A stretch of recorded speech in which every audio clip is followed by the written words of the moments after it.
Fala, turma! Antes de começar esse episódio, eu quero te falar do nosso patrocinador oficial, o Mind Just Criminal.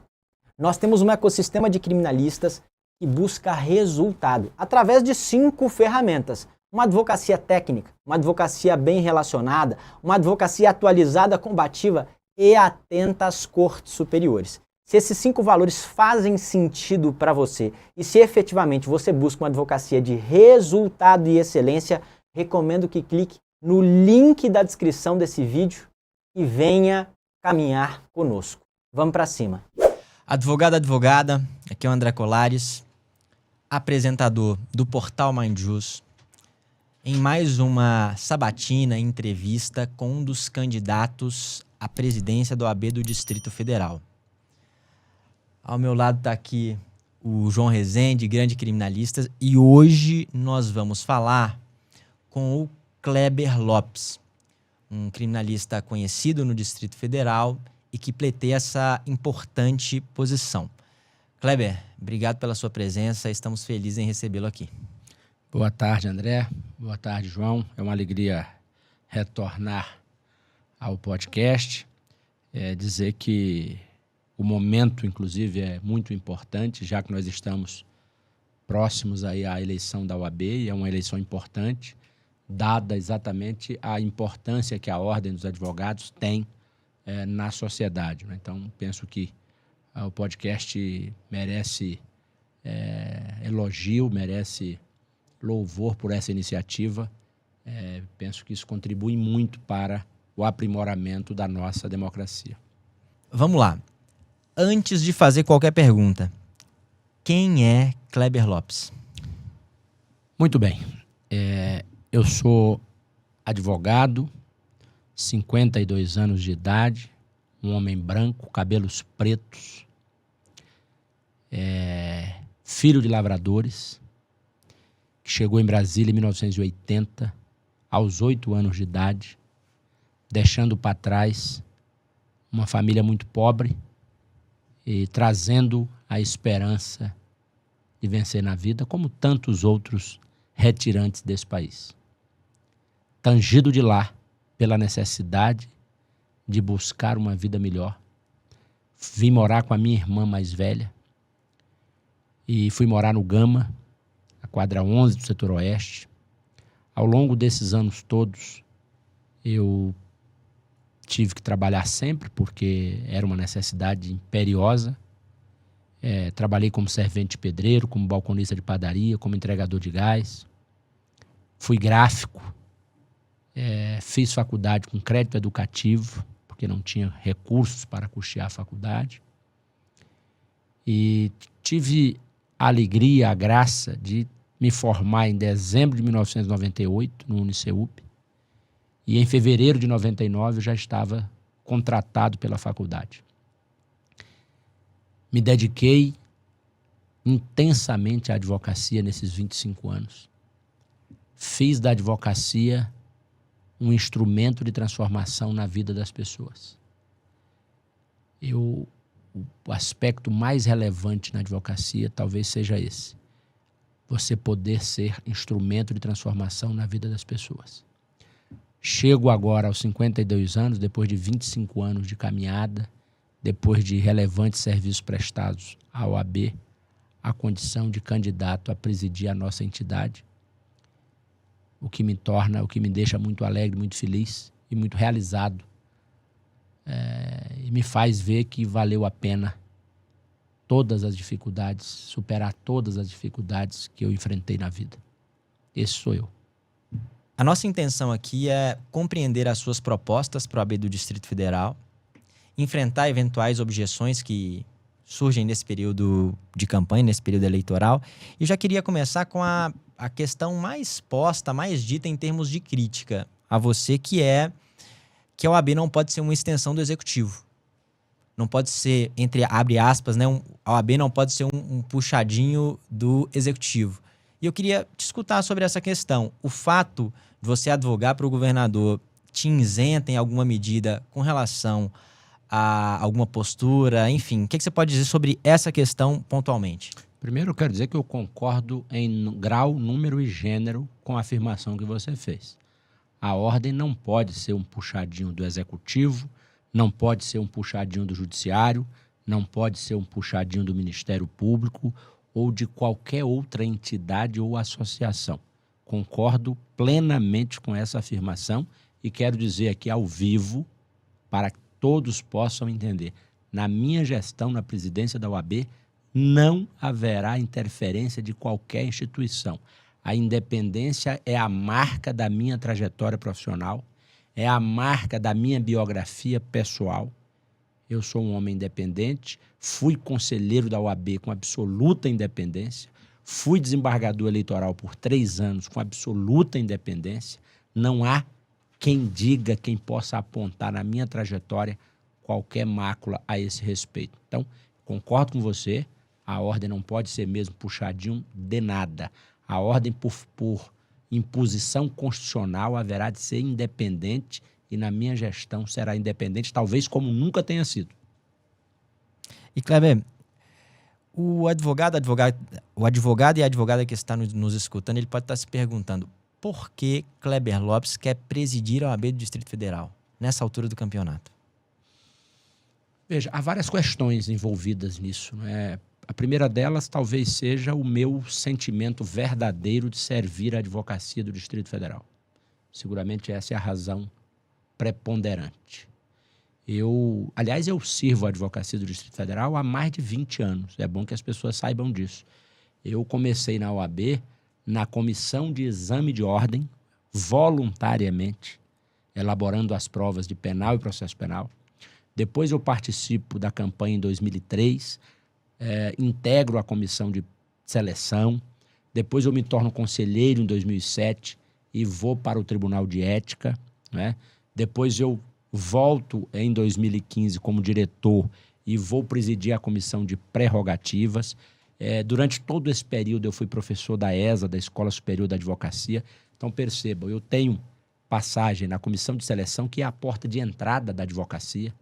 É a comissão que examina os critérios de admissibilidade para os que pretendem inscrição nos quadros da ordem.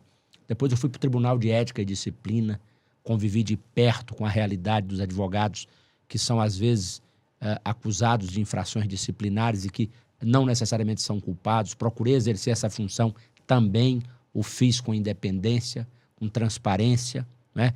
Depois eu vou para a comissão de prerrogativas da ordem, presidi a comissão de prerrogativas com absoluta independência, não há uma única mácula em relação a isso. E durante todo esse período eu vivi a experiência do magistério na Escola Superior da Advocacia, contribuindo com o aprimoramento do saber jurídico dos advogados do Distrito Federal. Então, eu sirvo a ordem há mais de 20 anos e esse sentimento de servir é um sentimento que faz parte da minha personalidade. Então, continuar servindo e servindo mais a advocacia é fundamental. E na condição de presidente, certamente eu poderei fazer muito mais do que já fiz quando ocupei esses cargos a que eu fiz referência. Kleber, até a partir dessa sua... Desculpa. Até a partir dessa sua trajetória na OAB, assim, com a sua visão de dentro, quais críticas você tem em relação às últimas gestões da OAB? Olha, veja bem. Uma outra razão pela qual eu me proponho a presidir a ordem. O descontentamento que não é só meu. Eu sou um advogado, eu costumo brincar que eu sou um advogado de infantaria. Eu, com 25 anos de advocacia, eu continuo frequentando delegacia de polícia, eu continuo acompanhando o depoimento de cliente em delegacia e faço isso com o maior prazer do mundo. Eu não me sentiria um advogado criminal completo se eu não fizesse tudo aquilo que o advogado verdadeiramente deve fazer. Então eu ando o Distrito Federal inteiro exercendo a advocacia. E o que eu tenho escutado nos últimos anos é exatamente isso, um sentimento de orfandade da advocacia. A advocacia não se sente representada pela entidade, não é? A advocacia não se sente protegida, não se sente cuidada, não é? Então, vejam, esse sentimento toca em mim de maneira muito profunda. Eu me sinto na obrigação de lutar contra isso. Então, eu coloco o meu nome na perspectiva exatamente de fazer com que a OAB volte a ser institucionalmente grande, volte a ser institucionalmente respeitada. A prioridade na Ordem dos Advogados do Brasil, eu digo isso há muitos anos. A ordem precisa ser prioritariamente respeitada do ponto de vista institucional. Porque a partir desse respeito institucional, André e João, todo o diálogo estabelecido pela ordem, ele será qualificado, ele será produtivo. A ordem respeitada, a ordem estará presente em todas as mesas onde os assuntos de interesse da advocacia estiverem sendo discutidos. O que falta hoje na OAB é exatamente isso. Falta respeitabilidade institucional. A ordem vive um processo de isolamento e eles chamam isso equivocadamente de independência. Esse é o ponto. A ordem não pode se dar ao luxo de viver o seu mundo, de viver isolada. A ordem não existe para isso. O presidente da ordem não pode se dar ao luxo de não estar presente onde a Constituição manda que ele esteja. Então, essa é a diferença. Então, a gestão hoje vive um isolamento institucional, que eu até chamo de desidratação institucional. A ordem não consegue dar solução para problemas elementares. Os advogados vivem a reclamar do caos instalado no sistema prisional. E a ordem não consegue resolver isso de maneira satisfatória. E veja bem, podem até tentar. Eles vão dizer amanhã ou depois, em algum momento, mas nós fizemos isso, fizemos aquilo. O problema é esse, é que eles fazem sem eficácia. Por quê? Porque não tem a respeitabilidade institucional. A ordem ficou pequena, acanhada, sabe? E isso impede que as instituições respeitem a nossa instituição. E qual é o problema mais grave disso? É que lá na ponta, o advogado é que sofre as consequências. Institucionalmente fraca, a ordem acaba fazendo com que o advogado da ponta seja destratado, porque quem destrata o advogado lá na ponta não teme a força, não teme a reação da nossa instituição. E, Kleber, o que você pode fazer pela OAB do Distrito Federal, pelos advogados do Distrito Federal, que nenhum outro candidato pode? Exatamente isso. Fazer com que a nossa OAB volte a ser grande. Porque eu não sou, veja bem, eu não estou indo para a OAB buscar prestígio, eu não estou indo para a OAB buscar poder, eu não estou indo para a OAB para ficar conhecido na advocacia criminal. Modéstia à parte, nesses 25 anos de advocacia militante, efetiva, ininterrupta, eu não fiquei um dia nesses 25 anos ocupando cargo que tivesse me impedido de exercer a advocacia. Eu nunca ocupei cargo público que me impedisse de advogar. Advoguei durante todos esses anos ininterruptamente. E eu construí de maneira honesta, de maneira ética, um patrimônio profissional que me conferiu prestígio, respeito perante as instituições. É esse respeito, esse prestígio que eu construí, que eu vou levar para a cadeira de presidente da OAB. Essa questão institucional é muito importante e muitas vezes como presidente da ordem, nós somos obrigados a nos desgastar com autoridades que representam o executivo, o legislativo, o judiciário. Qual postura esperar de você, Kleber Lopes, nesse sentido? Combatividade, uma postura mais articuladora? O que esperar do Kleber Lopes com relação a essa postura institucional? Veja bem, o presidente da ordem, para ser responsável com toda a advocacia, ele deve, naturalmente, buscar como primeira providência o diálogo. Isso é republicano, isso é democrático, faz parte da virtude institucional buscar o diálogo como primeira providência. Agora, se o diálogo não resolve, é preciso ter coragem. E aqui eu digo e está ali para quem quiser ver. Eu, há pouco mais de 3 anos, eu já advogado experimentado, abandonei uma audiência criminal porque a juíza não tirou as algemas do meu cliente que estava algemado. Então, coragem nunca me faltou. Eu já entrei com ação indenizatória contra um promotor de justiça porque ele falou uma bobagem numa audiência, depois ele pediu desculpa na audiência de conciliação e hoje é meu amigo. Percebam como toda ação legítima e que não extrapola os limites do respeito, da dignidade e da ética, ela não gera nenhum tipo de reação pessoal. Então, ao longo desses anos todos, eu tomei providência sempre que foi necessário. Eu fiz habeas corpus contra juiz que não me deu cópia de inquérito, eu fiz reclamação no Supremo, fiz representação na Corregedoria e nunca isso foi levado para o campo pessoal. Continuo tendo respeito no tribunal, na polícia. Eu já entrei com interpelação judicial contra delegado de polícia por conta do que ele escreveu no relatório. Então, coragem nunca me faltou. Aliás, se eu não tivesse coragem, André, eu não estaria onde eu estou. Vindo de onde eu vim, se eu não tivesse coragem, não estaria aqui. Então, não tenha dúvida de que na minha presidência na Ordem, nós teremos sempre o diálogo como primeira opção. Até porque a autoridade não vai poder me dizer depois: nossa, presidente, mas o senhor entrou com uma representação contra mim no CNJ e nem me procurou, nós poderíamos ter resolvido esse assunto aqui. Eu vou sempre buscar o diálogo. Se não resolvi pelo diálogo, eu estou autorizado a tomar a providência mais enérgica, a fazer as representações necessárias.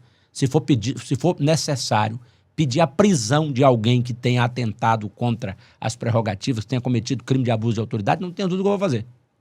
Coragem não me falta. Então, vejam que eu não estou aqui para brincadeira.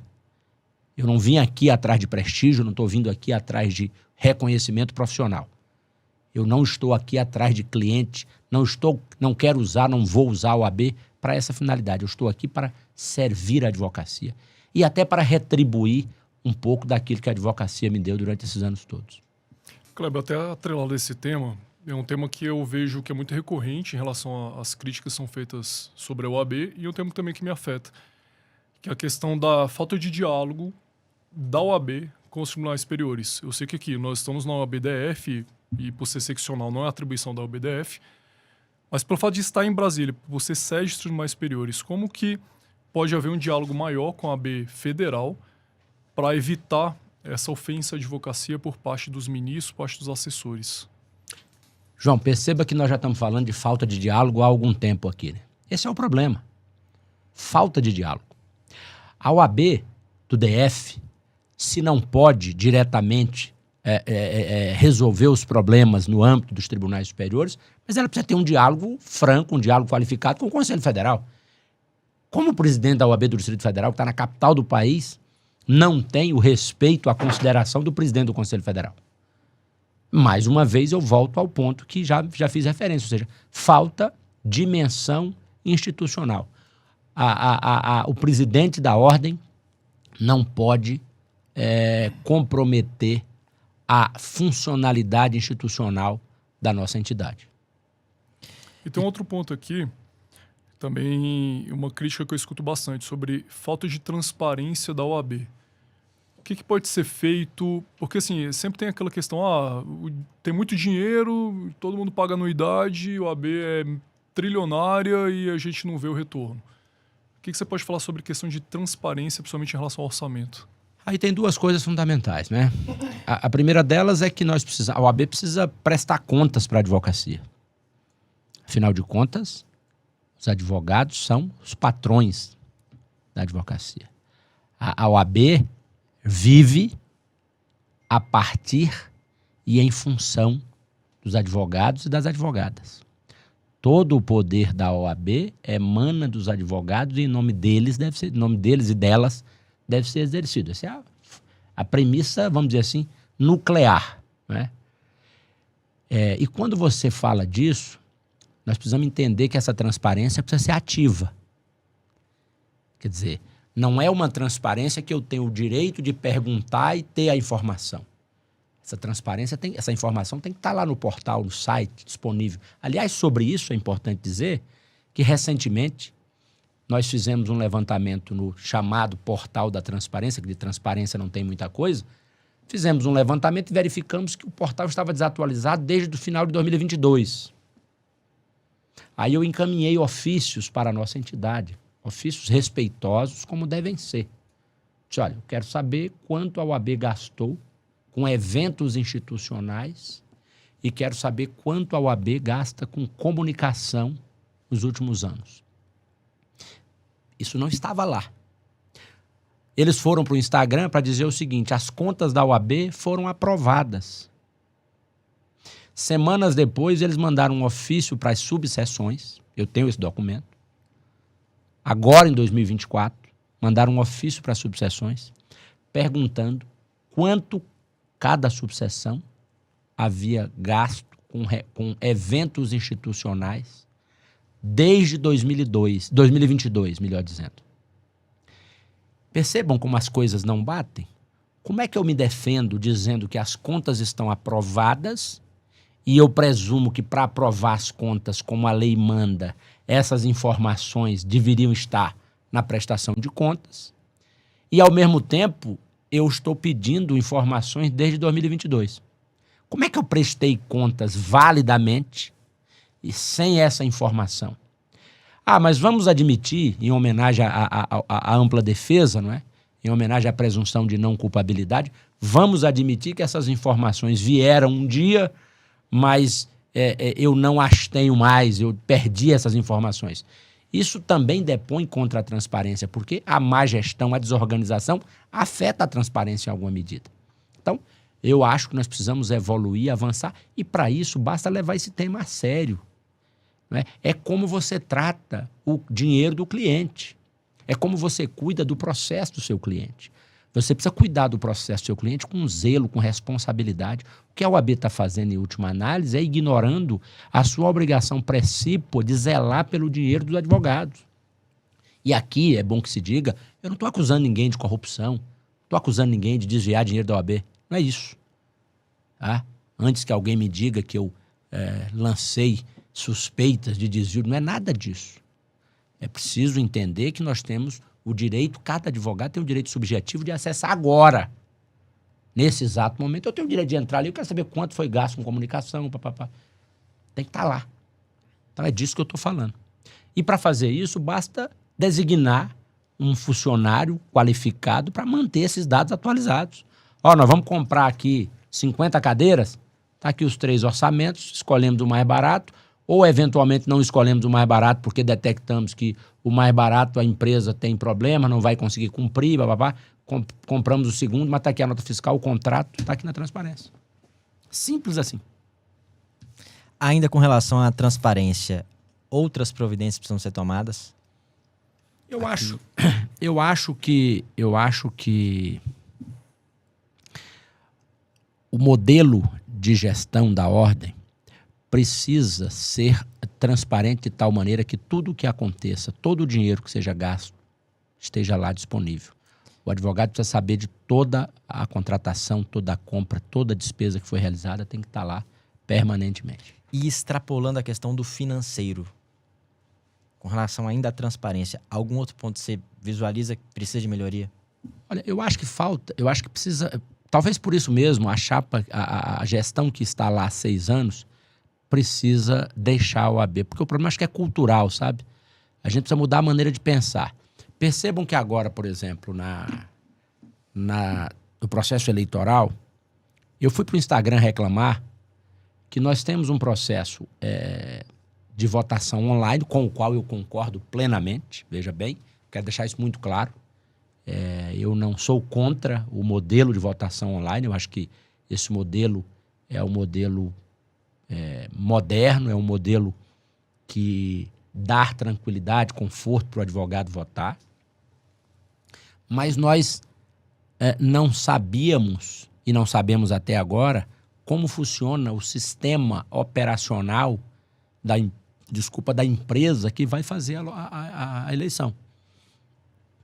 E vamos admitir que eu não fosse candidato. Como eleitor, eu teria o direito de querer saber se o modelo, a empresa tem segurança, certificação, autentificação das coisas. Quer dizer, eu preciso ter a certeza de que o meu voto vai ser entregue ao destino que eu quero. Nós sabemos todos que no ambiente virtual, embora ele seja algo extraordinário, mas no ambiente virtual tudo é vulnerável, tudo é violável. Então, eu não posso dormir na incerteza de que o voto que eu depositei eletronicamente em favor de alguém possa eventualmente não chegar. Porque, veja, eu não estou nem considerando o fato de que eu voto em A e o voto vai para B. Mas eu estou admitindo a hipótese, eu voto e o voto não é computado por uma falha operacional. Eu perdi o meu voto. Né? E isso pode acontecer quantas vezes? O Pentágono é invadido quase que semanalmente. Pentágono. Nos Estados Unidos da América. Então, as minhas indagações, os meus questionamentos, claro que eles interessam em uma dimensão maior agora porque eu sou candidato e, naturalmente, eu tenho interesse prioritário de que as eleições sejam verdadeiramente corretas. Né?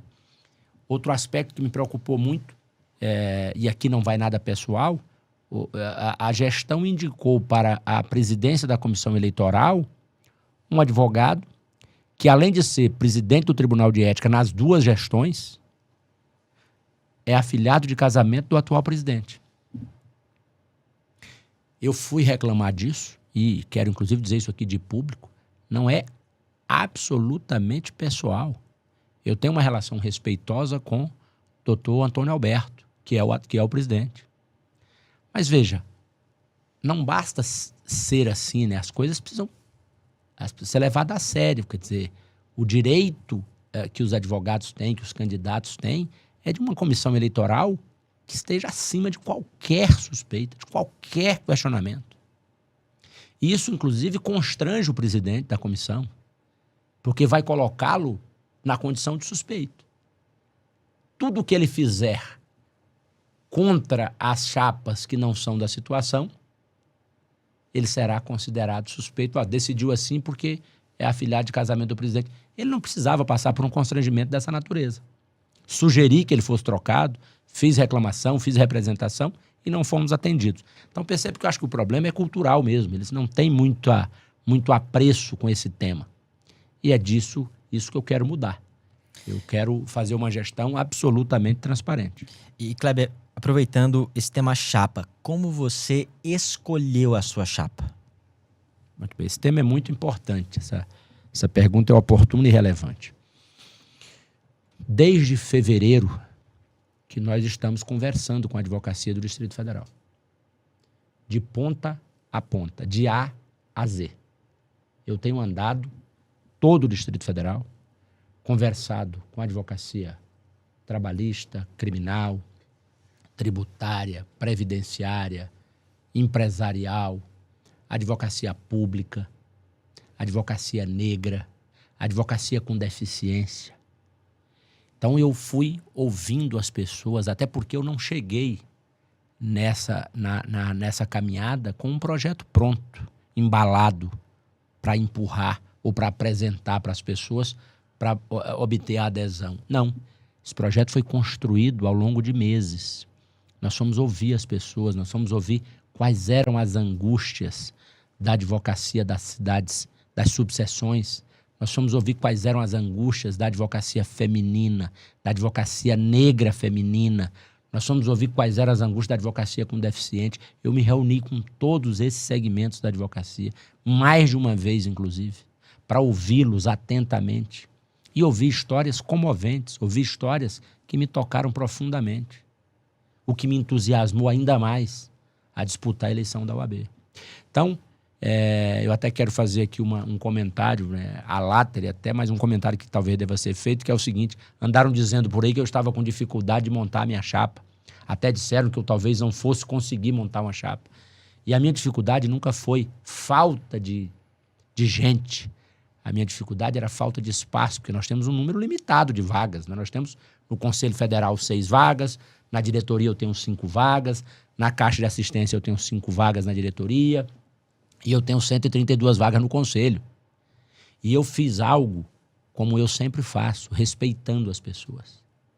Eu não cometi a injustiça, o descuido de registrar uma chapa, de fechar uma chapa na calada da madrugada, à noite, com meia dúzia de pessoas, fazer o registro e frustrar a expectativa de várias pessoas que queriam ocupar um espaço sem lhes dizer, sem dar uma satisfação.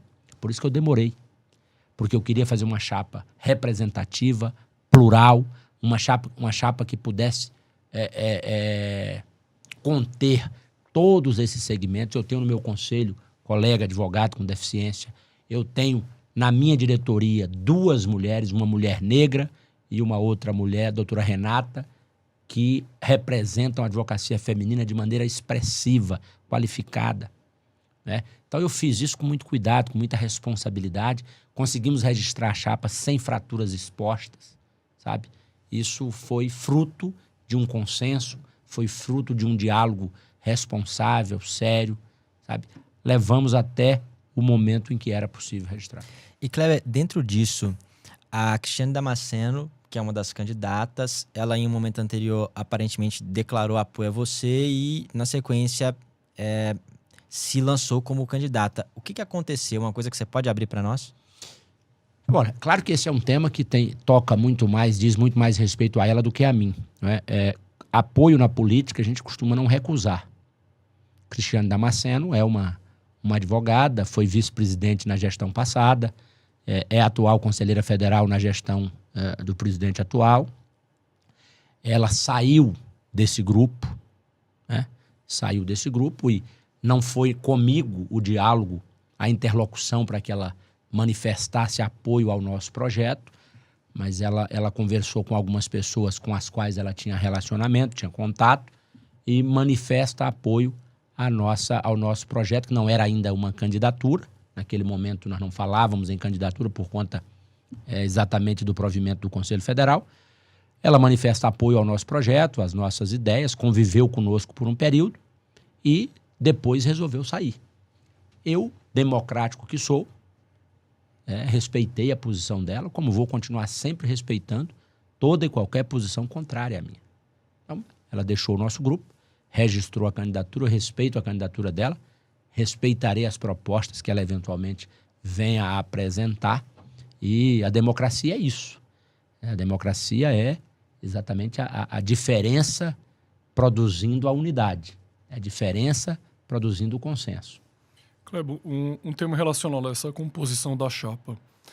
O movimento de vocês, o grupo de vocês, dos Verdes, na eleição passada teve uma crítica muito ampla em relação à questão de cotas. Pessoas que não seriam negras, que seriam, não seriam, mulheres. O que você tem a dizer sobre isso? Assim? Como é que foi feita essa questão da composição da chapa em relação às cotas? Primeiro eu queria fazer uma defesa das pessoas que foram acusadas disso no passado. Não houve fraude, nunca houve burla. O que houve em 2021, e eu vou lhe dizer isso, João, porque eu ouvi de colega advogada que se declarou parda na última eleição e viveu um inferno astral. Foi execrada, exposta na mídia, um ato absolutamente violento, sabe? Então, e o que aconteceu? Qual é o padrão no nosso país? A autodeclaração. A autodeclaração. Você tem 2 perspectivas sobre esse tema, o fenótipo e o genótipo. Do ponto de vista do genótipo, a pessoa pode ter razão. Ao se declarar parda, ela tem, na sua genealogia, ela tem a ascendência que justifica a sua declaração. Então, se você for fazer uma investigação genética daquela pessoa, você vai encontrar fundamento para a autodeclaração. E o outro aspecto é o fenótipo. Tende a prevalecer entre nós a compreensão de que o fenótipo é mais importante do que o genótipo. Nesta composição da nossa chapa, eu procurei dar prioridade a isso. É claro que você tem situações limítrofes. E é constrangedor você dizer para a pessoa que se sente parda ou que se sente negro, você dizer, não, você não é pardo, você não é negro. Isso atenta contra a dignidade da pessoa, sabe? Porque muitas vezes essa declaração, essa autodeclaração tem uma relação de amor pelos ancestrais. O sujeito se declara pardo ou negro em reverência aos seus ancestrais. Como é que você tira esse sentimento do coração de alguém? Então esse é um tema complexo, é um tema importante, claro, mas eu imagino que ele deva ser regulamentado em algum momento. Mas o que é fundamental é nós termos uma chapa que represente toda a advocacia, que seja plural, seja comprometida com os valores que são caros aos advogados e às advogadas do Distrito Federal. Eu acho que esse é o fundamental. E Kleber, agora entrando um pouco nas propostas. Nós sabemos que a advocacia, a jovem advocacia representa uma fatia muito grande da nossa classe. Eu queria te escutar quais são as suas propostas para a jovem advocacia do Distrito Federal. Nós temos 14 mil advogados, mais ou menos, com até 5 anos de inscrição. É uma quantidade expressiva. Essa advocacia jovem, eu venho conversando com ela de maneira muito intensa desde fevereiro. Fizemos inúmeros encontros para ouvir, para entender quais são as angústias, quais são as dificuldades. Talvez a reclamação mais presente é a falta de oportunidades de inserção no mercado de trabalho. Porque, em última análise, alguém faz uma faculdade de Direito, depois passa num exame de ordem que reprova quase 80%, talvez um pouco mais, um pouco menos, na perspectiva óbvia de, além do exercício da profissão que é nobre, obter algum ganho financeiro. Nós vivemos em um mundo onde não há o escambo. Nós compramos as coisas e precisamos pagar. Então o sujeito faz tudo isso, supera às vezes muitas dificuldades para se formar em direito, para fazer uma faculdade, para virar advogado. E o que ele quer, afinal de contas? Colocar dinheiro no bolso. Ele quer ter autonomia financeira para poder viajar, para poder contrair um matrimônio, fazer um planejamento familiar. Em última análise, é isso que nós queremos. Então, para isso, como essa é a principal reclamação, nós temos outros temas, mas essa é a principal reclamação. E para isso, o que a ordem precisa fazer? A ordem precisa ser o fio condutor para a formulação de políticas que viabilizem o acesso desse advogado ao trabalho, ao cliente. Então, por que eu digo que o isolamento institucional a que se impôs à nossa instituição é nefasto, é prejudicial? Porque nesse isolamento institucional, a ordem deixa de dialogar com o setor produtivo, por exemplo. Deixa de dialogar com o sistema S. Deixa de dialogar com a sociedade de um modo geral. Nós temos em Brasília 135 organismos internacionais. Nós temos ao redor de Brasília um cinturão verde do agronegócio que tem uma demanda imensa por advogados. O agronegócio cada dia mais conversa com o mundo nesse planeta cada vez mais globalizado. E para isso você tem energias renováveis, você tem o agronegócio, o direito tributário está passando por uma reforma agora importante. A advocacia precisa dialogar com essas instituições, com essas entidades, fomentando o acesso, fazendo convênios, fazendo com que esses advogados sejam inseridos nessas empresas grandes, tá? Que eles comecem a ter uma experiência. Esses organismos internacionais que nós temos em Brasília são 135 embaixadas. A ordem precisa dialogar com essas embaixadas para viabilizar a experiência desses advogados com o direito internacional, eventualmente um intercâmbio em outro país para aprender uma cultura diferente, para voltar para cá e ter uma expertise e fazer advocacia nessa área. Quer dizer, há muito o que fazer. Nós precisamos, claro, ter um cuidado com a qualificação profissional desse jovem advogado. O sujeito que faz uma faculdade menos conhecida, uma faculdade menos qualificada, ele não faz isso por opção, né, André? Ele faz isso porque é o que ele pode. E eu não posso tirar a esperança do advogado. Eu não posso chegar para ele e dizer, você fez essa faculdadezinha aí, você não vai para lugar nenhum não, isso aí, esquece isso, vai dirigir Uber. A ordem não pode fazer isso. A ordem não pode tirar a esperança das pessoas. Então o que eu preciso fazer? Eu preciso chamar esse cara, vem cá que eu vou te ajudar. Nós vamos te colocar aqui num curso gratuito na ESA, pelo menos nos primeiros anos, né? Nós precisamos te qualificar. Precisa ter cuidado. Não pode constranger o jovem advogado. Você tem que ter cuidado, abraçá-lo, conscientizá-lo de que ele precisa dessa qualificação. Essa qualificação é o passaporte que ele precisa ter para a prosperidade profissional. Kleber, nesse tema, eu escuto uma crítica muito recorrente da Geodvocacia sobre a questão da estrutura, que é a estrutura física que a OAB disponibiliza para os jovens advogados atenderem seus clientes. Eu fiz só falando assim, porque lá tem a sala da OAB, meu escritório, não sei o quê, e é péssima, é feia, eu fico até constrangido de levar o cliente lá.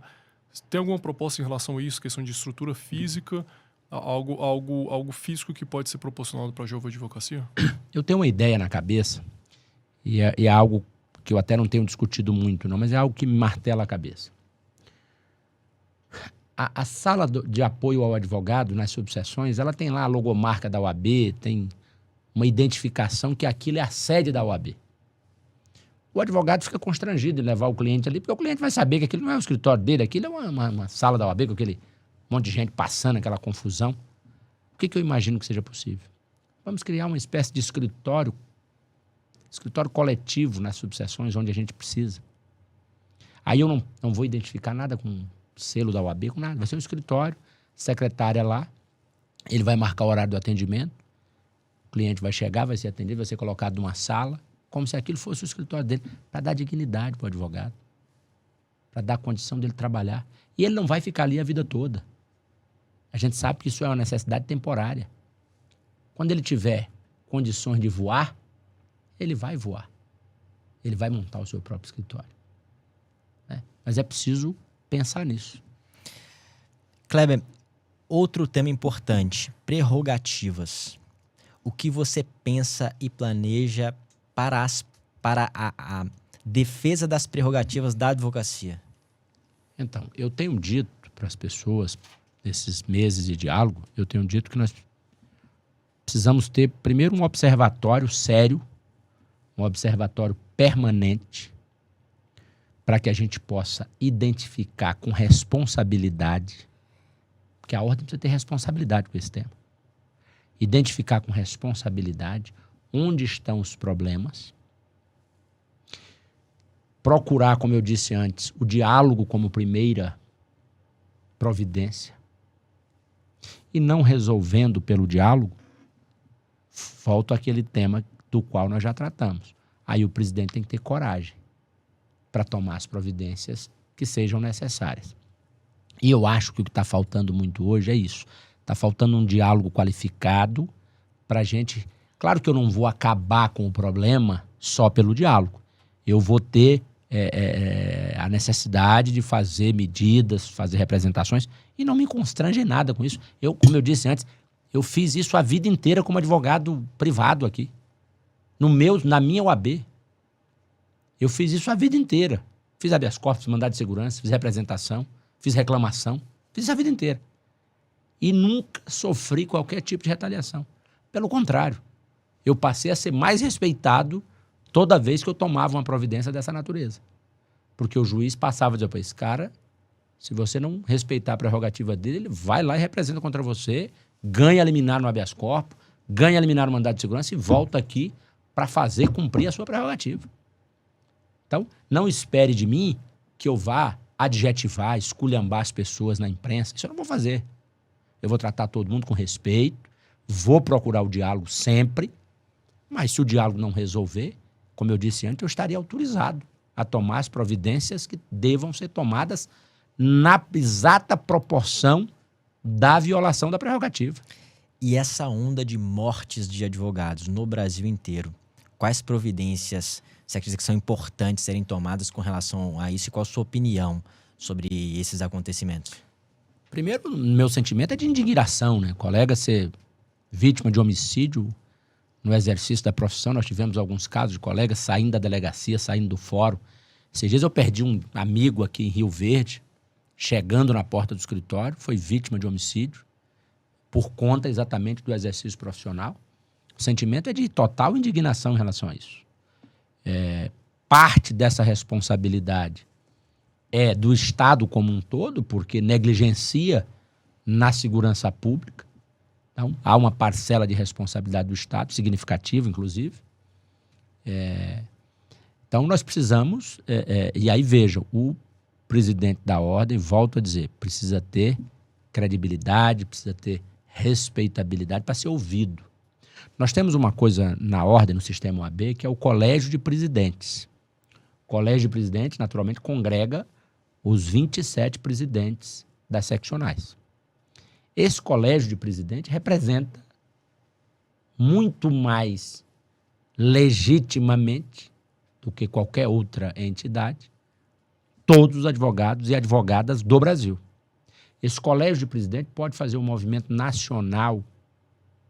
Você duvida que o Colégio de Presidente consegue, cada presidente do seu estado, consegue reunir assinatura suficiente para movimentar o Congresso? Você duvida que esse Colégio de Presidente pode vir a Brasília de mãos dadas, descer a esplanada e mobilizar a sociedade, chamar a atenção do país para um tema que seja caro à advocacia ou caro à sociedade de um modo geral?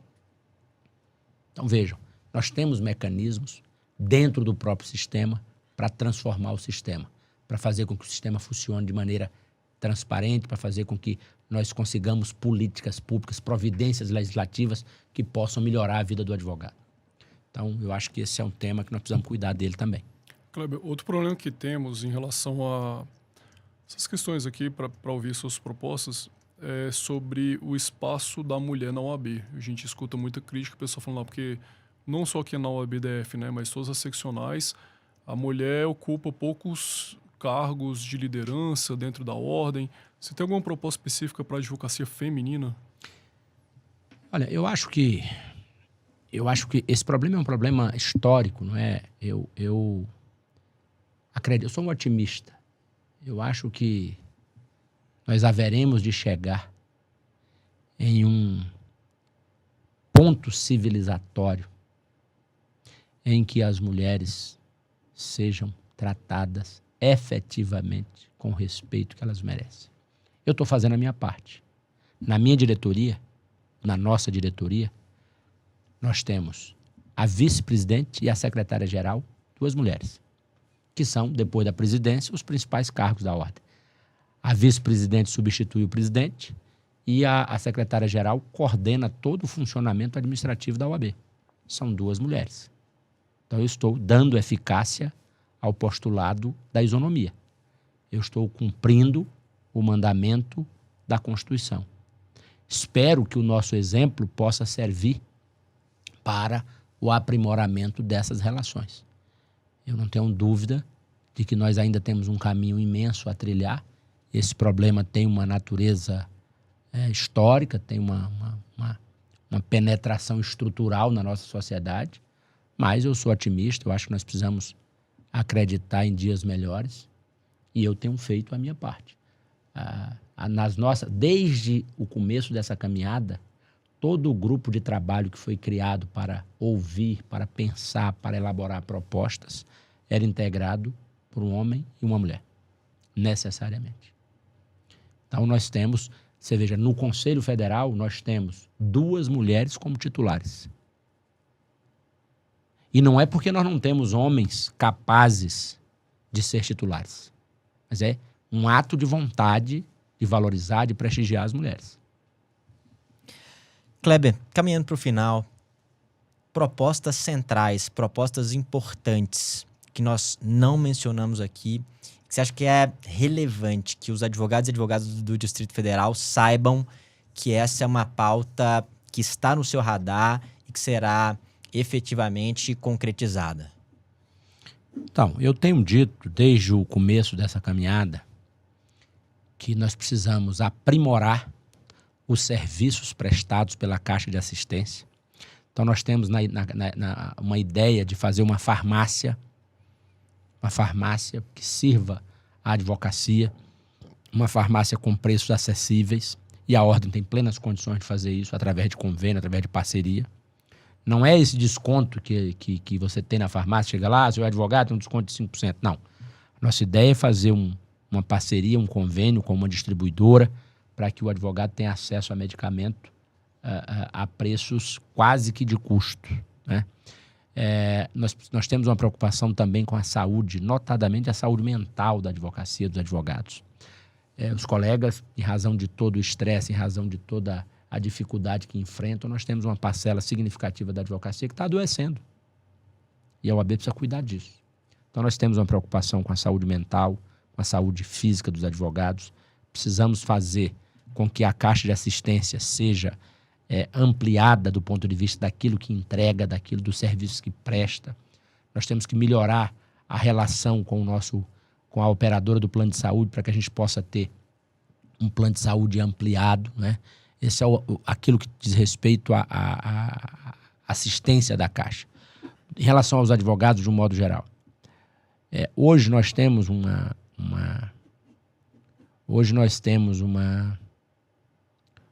benefício na anuidade dos advogados até 5 anos. Nas minhas andanças pelo Distrito Federal, eu percebi que aqueles advogados de 5 ou de 6 a 10 também precisam de ajuda. Então, nós estamos formulando, vamos detalhar isso em proposta dentro do nosso programa, mas nós estamos formulando um meio, buscando um meio de atender também esse advogado de 6 a 10 anos. Eu acho que isso é uma forma de valorizar, de ajudar, de auxiliar o advogado a se inserir no mercado de trabalho. João, mais alguma questão que você acha relevante? Kleber, eu queria que você, para a câmera aqui, para aquele advogado e advogada que está nos acompanhando aqui, queria que você dissesse para ele por que ele deve votar em você, caso seja a opção dele, e qual que é o seu número. Você, eu já vi que está com a colinha ali, então já tá denunciando o número aí. Então, um recado para o advogado, para a advogada do Distrito Federal que está nos acompanhando. Então, caríssima advogada e caríssimo advogado aqui do Distrito Federal, eu quero lhe dizer com absoluta sinceridade, eu sou o melhor nome para presidir o ABDF. Por quê? Eu conheço exatamente todo o percurso da advocacia. Eu comecei minha advocacia no Gama, cidade satélite do Distrito Federal. Comecei lá, andando de ônibus, passando todas as dificuldades. Me aproximei da ordem logo no começo da minha advocacia. Conheço a OAB por dentro, conheço a nossa seccional por dentro e conheço as angústias do advogado iniciante lá da ponta. Eu não comecei a minha advocacia aqui no plano piloto. Comecei na subseção, passei por todas as dificuldades, tenho plenas condições e sensibilidade para entender as angústias de quem está começando na advocacia. Por isso mesmo eu quero contar com o seu voto, confie no nosso grupo. Nossa chapa é a Ordem com Mais Voz, número 10. E por que a Ordem com Mais Voz? Porque a Ordem está calada.